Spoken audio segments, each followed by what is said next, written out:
Today, many people feel that something essential is missing in their lives. Even though they have material success, education, and access to knowledge, they often feel a deep kind of emptiness. According to Carl Jung, this is not a random feeling. It reflects a real psychological and spiritual problem that is common in our time.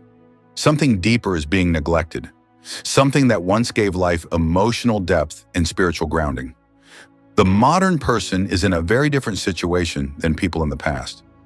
Unlike those who lived before us, we are deeply aware of how complex and contradictory life can be. We no longer have the shared beliefs or traditions that once helped people feel grounded. Modern people are more individual, but that also means more isolated. In this isolation, we're left to face the full weight of our inner world, often without tools to understand it.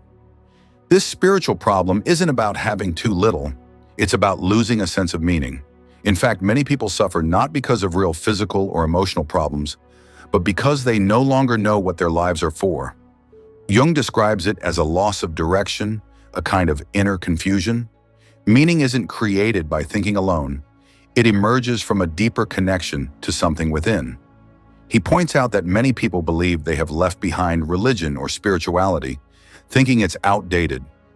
But the unconscious mind doesn't forget so easily.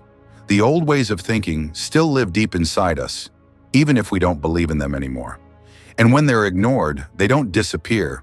They act out in other ways like anxiety, depression, or compulsive behavior. What's repressed in the soul never truly vanishes.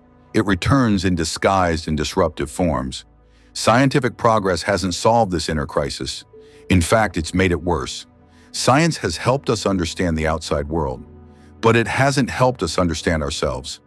Many people think they are rational, modern, and enlightened, but inside they are more lost than ever. The more we master the external world, the more urgent the need becomes to face the internal one. Rationality alone cannot guide the soul. When people try to live only by rational thought, they often suppress parts of themselves that don't fit the logic. But these parts are still active inside the unconscious. They can come back in disturbing ways, through dreams, emotions, or irrational fears. There is no peace in self-denial. What we exile from awareness returns to us as suffering. By focusing only on external progress and ignoring inner development, people become spiritually starved. They lose their relationship to the inner world, and without that connection, life begins to feel hollow. This leads to the split between the conscious mind and the unconscious. The modern person tends to believe they know themselves well, but often they're unaware of the deeper parts of their psyche. This leads to inner conflict because the unconscious mind still influences behavior, even when we don't realize it. We are not divided by ignorance. We are divided by forgetting what lies beneath us. Jung also talks about the rise of mass movements and ideologies. He says that when individuals lose their inner compass, they become vulnerable to group thinking. They try to find purpose in belonging to a movement or following a leader. But this doesn't solve the deeper issue. It only distracts from it. When the inner life is abandoned, the crowd becomes a tempting substitute for the soul, because real change begins inside the individual. Each person must face their own inner contradictions. This is not easy work. It means confronting the parts of ourselves we don't understand or like. But without this inner effort, we remain disconnected from ourselves, from others, and from life as a whole. The path forward requires turning inward, to repair the divide between what we are and what we've become. This spiritual problem is not just a personal issue. It's part of what it means to be modern. The more people grow as individuals, the more they are forced to confront this inner emptiness. The external world cannot fill this gap. Only inner development, what Jung calls individuation, can help restore balance. But to truly individuate, we must reconnect with the older layers of the psyche, the ones we've tried to leave behind. Individuation isn't just self-awareness, it's integration with our deeper, older self. Beneath the surface of modern consciousness still lives the archaic man, the instinctual, symbolic psyche we've forgotten but never outgrown. Every modern person still carries within them the history of early humanity. Even if we live in cities and think of ourselves as modern and rational, we are not separated from our past as much as we think. Deep inside, psyche of the primitive man, archaic man still exists in us. Jung had first-hand experience with tribal societies in Africa and among Native American peoples. He noticed that people in these communities often live closer to nature and also to their inner world. They don't separate the mind and world the way modern people do. For example, they might believe that a tree, a rock, or an animal has a spirit or personal meaning. This isn't superstition. It's a way of experiencing the world that is deeply psychological. The archaic man projects his inner world outward. Instead of saying, "I am angry," he may say, "The spirits are angry." His emotions and instincts are not yet separated from nature. They are still part of the whole. Carl Jung called this deep involvement with the world participation mystique. It means the boundary between self and world is blurry. A primitive person might think an illness is caused by a broken taboo, not germs, or that a dream is a message from a god, not just random brain activity. This is not ignorance. It's a different kind of consciousness, one that sees everything as connected. And the irony is that modern people still do this, just less consciously. We might not say a spirit caused our illness, but we still project. We might say, "The world is against me," or "Life is unfair," when those are really inner feelings. The difference is that the archaic man is fully involved in this process, while the modern person denies it, even though it still happens. Rejecting these older ways of experiencing life doesn't make them disappear. Instead, they go underground. The more we deny the existence of these archaic parts of ourselves, the more they influence us from the unconscious. That's why modern people often have irrational fears, unexplained dreams, or sudden emotional reactions they can't control. These are expressions of the psyche we've forgotten how to listen to. One of the clearest examples of the archaic psyche today is in our dreams. Jung says that dreams often contain symbols, patterns, and images that don't come from our daily life. They are ancient. Sometimes a modern person might dream of being hunted, or of an animal spirit, or of something deeply symbolic. These are not meaningless. They are the voice of the older psyche still alive within us. And to understand ourselves fully, we have to take this archaic layer seriously. It's not a lower or less developed part of us. It is part of the foundation of human consciousness. If we ignore it, we lose touch with something vital. If we reconnect with it, we can regain a sense of wholeness. So the spiritual problem of modern people is not just about the future, it's also about forgetting the past. We've advanced in science and technology, but we've disconnected from our roots. We've learned to think more clearly, but we've stopped listening to the symbolic, emotional, instinctual wisdom inside us. Jung doesn't suggest going back to living like archaic people, but he does say we must learn from them. Their way of living shows us what it means to stay connected to the inner world. It shows us how to honor the unseen, the mysterious, the symbolic, without needing to explain everything away. In every modern person, the archaic man still lives. He speaks in our dreams, in our emotions, and in our projections. If we don't listen to him, we remain cut off from a vital part of ourselves. But if we make space for him, we begin the real journey of self-understanding. The archaic self is like the hidden roots of a tree. Deep beneath the surface, it supports our inner life, even if we don't always see it. But just as a tree grows through seasons, our life unfolds in distinct stages of development, each with its own challenges and lessons. Understanding these stages is crucial, because the archaic man within our unconscious is often caught, repressed in these life phases. To truly integrate this inner presence, we must grasp the purpose of each stage, so we can recognize the desires and fears it carries and guide this deeper self toward harmony.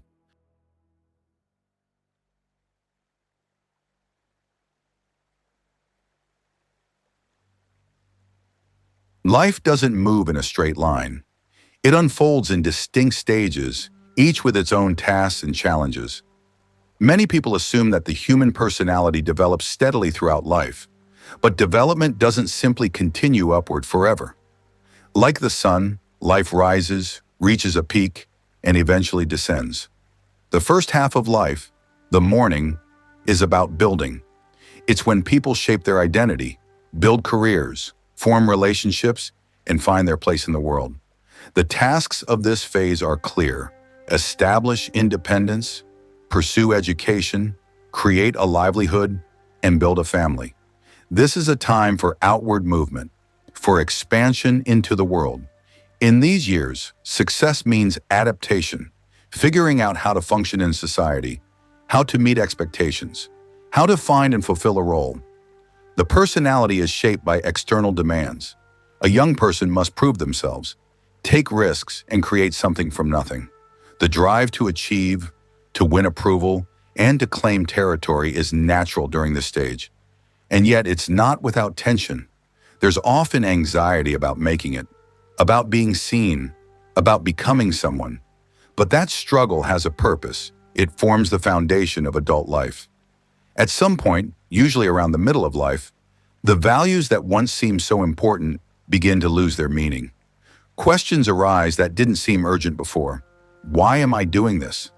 Is this all there is? What comes next? The energy that once rushed towards success begins to falter. External achievements no longer satisfy the way they once did. What once felt like growth begins to feel like repetition. The sense of an open future narrows. This transition is not a failure, it's a shift. The rules that govern the first half of life no longer apply. Continuing to follow the same strategies leads not to growth, but to stagnation. The second half of life, the afternoon, requires a new approach. Now the task is no longer to expand outward, but to turn inward. What matters is not what one has, but who one is. The outer world looses its grip, and the inner world begins to call. This is a time to reflect, to understand the meaning of what has already happened, and to confront what remains unfinished inside. It is the time to ask, what does the soul want? What is the meaning of life? Why is the purpose of death? The person who tries to carry the ideals of youth into old age becomes ridiculous. The values of the first half, ambition, competition, conquest, must give way to new ones. Contemplation, depth, integration. The struggle now is not with the world, but with the self. If this shift doesn't happen, if a person clings to youthful goals and refuses the descent into reflection, there is trouble. The energy that once drove life forward turns inward destructively. People may feel anxious, depressed, or empty. Without new meaning, they may experience a crisis. This is not just about aging, it's about direction. Continuing to grow in the second half of life requires facing the unknown parts of oneself. It requires a willingness to leave behind what once seemed essential and to enter a new kind of relationship with life. In the afternoon of life, it becomes clear that success alone is not enough. Now, the inner world matters more. The forgotten dreams, the neglected feelings, the parts of the self that were sacrificed to ambition or duty. It's not about throwing away the past. It's about gathering it, understanding it, and integrating it. The second half of life is a harvest. What was planted in youth must now be understood in depth. This process leads to maturity, not just aging, but wisdom. It allows a person to die to old identities and be reborn in a deeper sense of self. Those who undergo this transformation find a new kind of peace, one not dependent on achievement or approval. Every life has its turning point. There comes a moment when the outer road ends and the inner path begins. This moment can be painful, even frightening, but it is also the beginning of a deeper life, one rooted not in doing, but in being, not in striving, but in meaning. At this turning point in life, the moment when the outer road ends and the inner journey begins, Carl Jung himself faced a profound choice. Initially aligned closely with Freud's vision, he eventually had to let go of that identification, recognizing it no longer served his deeper understanding. Following his own inner drive, he chose a different path, one that opened new horizons for psychology and the soul. This personal transformation illustrates how breaking away from old frameworks is necessary to embrace the fuller complexity of the psyche.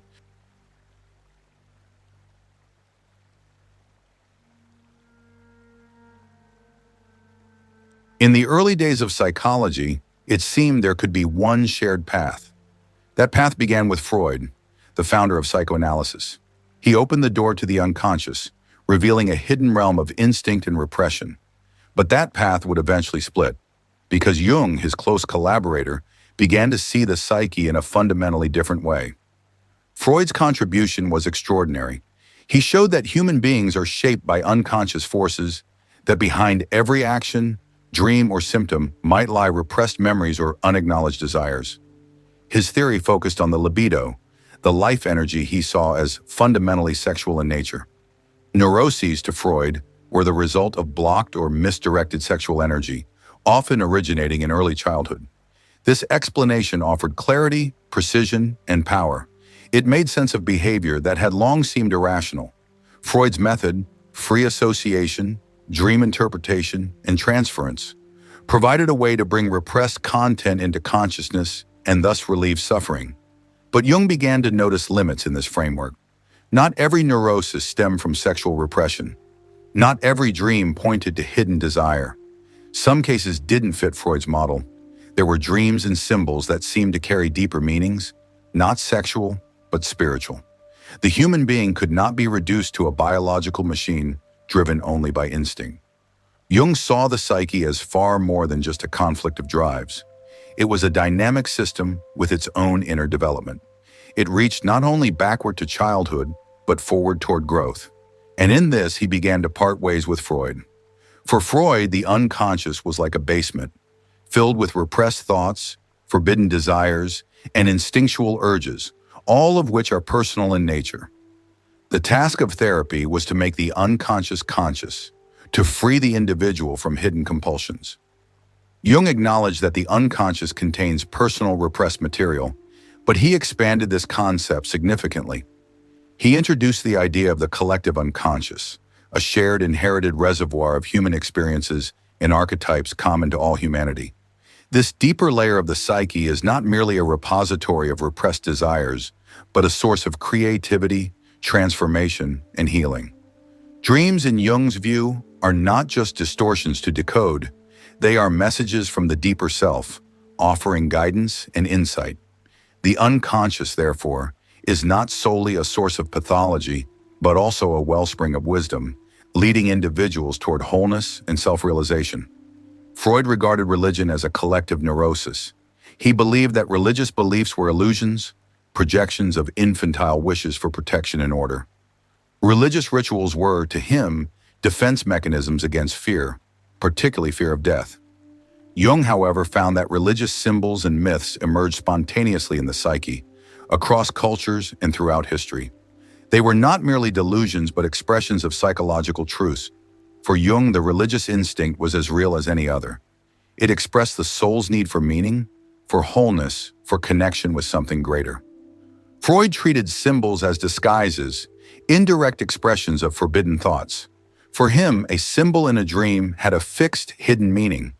Its purpose was to conceal something primitive. Jung saw symbols differently. To him, a symbol was a bridge between the conscious and unconscious, a way the psyche expressed something not yet fully understood. A symbol wasn't just a mask for something else. It was a living image with its own depth, often containing multiple layers of meaning. Freud aimed at adaptation, helping the patient reduce suffering, gain insight, and adjust to life's demands. His therapy sought to restore function and relieve neurotic conflict. Jung respected this goal but reached further. He believed the aim of analysis was not merely adaptation, but transformation. The symptom might not just be a problem to fix. It might be a signal from the deeper self, calling for change. For Jung, healing meant individuation, becoming whole by integrating unconscious material into conscious life. The divergence between Freud and Jung marked a turning point in psychology. Freud built a system rooted in biology and early experience. Jung opened a path toward meaning, myth, and the symbolic life. They walked together for a time, but the paths they paved led in different directions. With Freud and Jung's paths now clearly distinct, the focus shifts to understanding the deeper architecture of the psyche, an understanding that goes beyond biology and early experience. Analytical psychology offers this map, revealing the symbolic language of our inner world. Grasping this framework is essential for anyone seeking true integration, as it helps us navigate unconscious patterns and bring hidden parts of ourselves into conscious awareness. This way of listening, This deep inquiry into who we are becoming opens the door to a vital journey. In a world obsessed with external success, the real challenge is reconnecting with the soul. Without this connection, life becomes hollow and fragmented. The journey toward wholeness is not just personal, it is the defining task of modern humanity.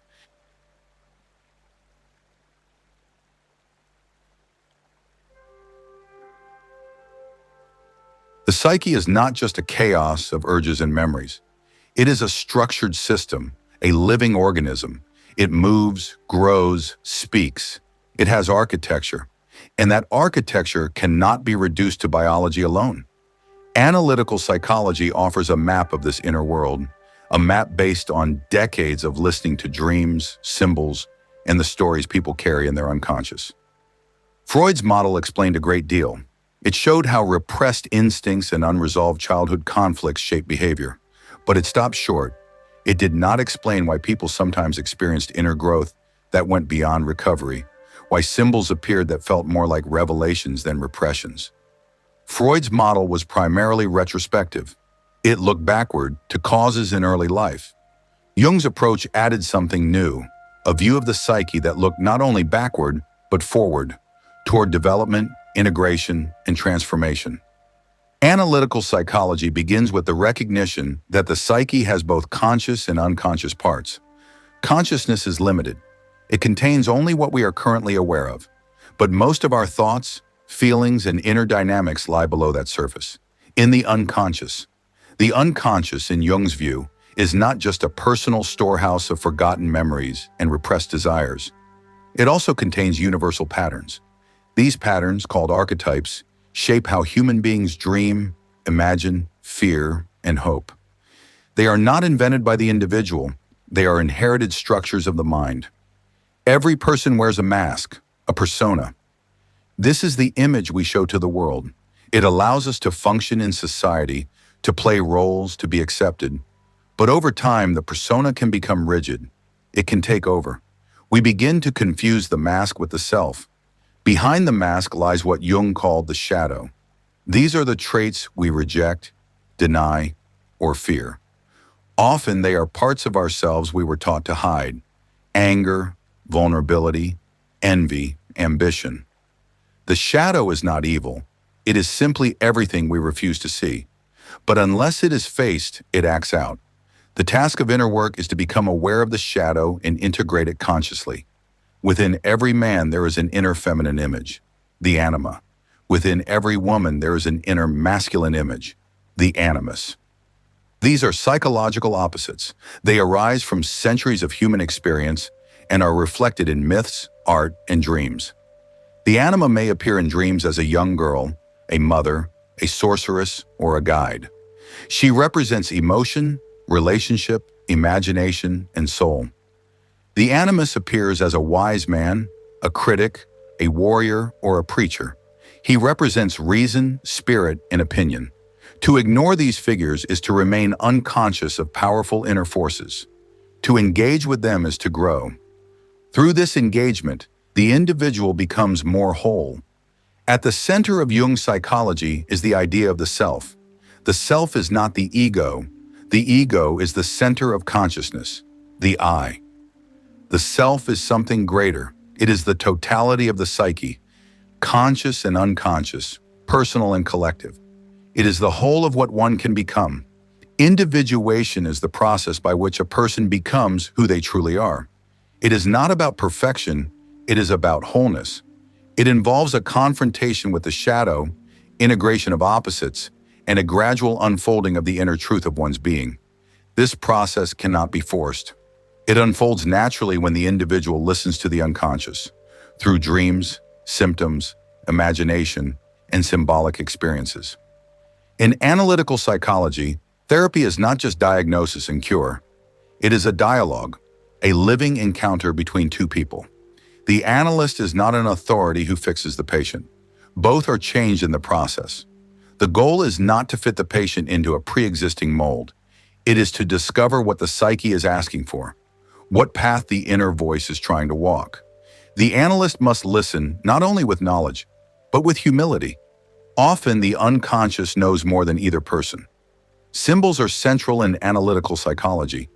They are not just disguised messages. They are creative expressions of something unknown. A dream symbol is not an equation to solve. It is a door to open. Through symbols, the unconscious speaks. Not in linear logic, but in images, stories, feelings. A person on the path of individuation must learn to respect this symbolic language. It does not speak in commands. It hints, suggests, leads. Analytical psychology is not a system of answers. It is a method of listening. It honors the mystery of the soul, the complexity of inner life, and the wisdom buried in the unconscious. It asks not only, what is wrong with me, but who am I becoming? In a world that prizes control and certainty, this approach invites humility, patience, and depth. It reminds us that healing is not always a return to what was, but often a movement toward what might be.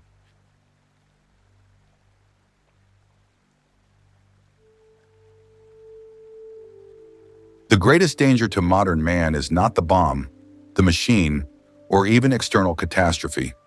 It is the loss of connection to his own soul. A life governed only by reason and ambition, by productivity and conformity, eventually hollows out. It creates a person who survives but does not live. This is the central problem of the age.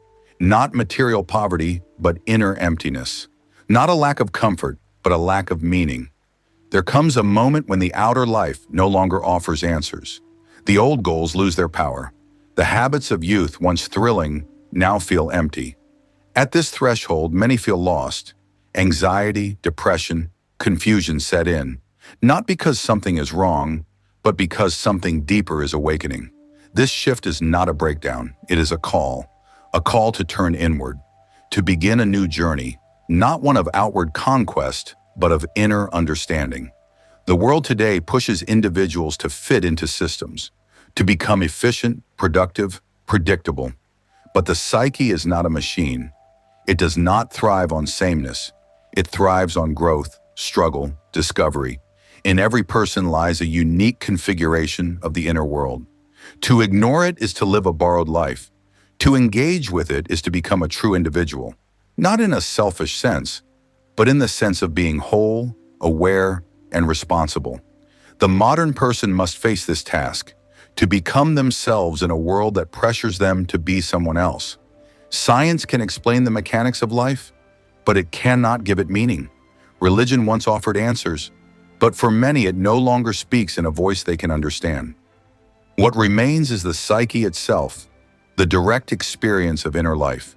Dreams, symbols, emotions, crises, all point to something sacred. Not in a dogmatic way, but as lived experience.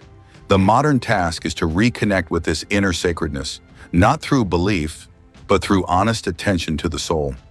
Meaning is not something that can be given from outside. It arises from within. Often, it comes when we least expect it, through a dream, a conversation, a moment of quiet. It cannot be manufactured, but it can be invited. The person who listens to the unconscious, who engages with their dreams and symbols, who reflects honestly on their fears and longings, that person begins to touch meaning. Not abstractly, but personally. When the inner world is ignored, it does not disappear. It rebels. It appears in symptoms, in compulsions, in projections onto others. It distorts reality. The more it is repressed, the more power it gains in the shadows.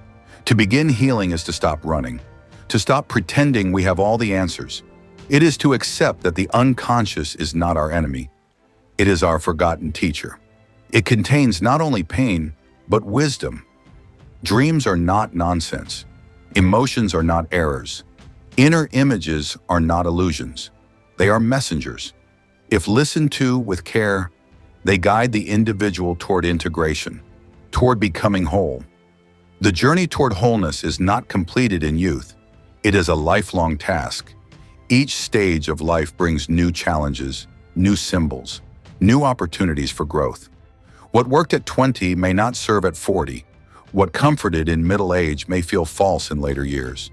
To grow psychologically is to continually realign, to let go of what is no longer true, and to embrace what is emerging from within. This is not the path of ease, but it is the path of meaning. In the end, the goal is not to be perfect, not to be free of conflict, not even to be happy in a superficial sense. The goal is to be whole, to live in a relationship with both light and shadow, to be inwardly true even in outer difficulty. This is what it means to live a soul-guided life, not one that escapes suffering, but one that finds depth through it, not one that avoids questions, but one that grows by asking them. And in a time where so many feel lost, this inner journey may be the most important path of all. Thank you for investing your time here.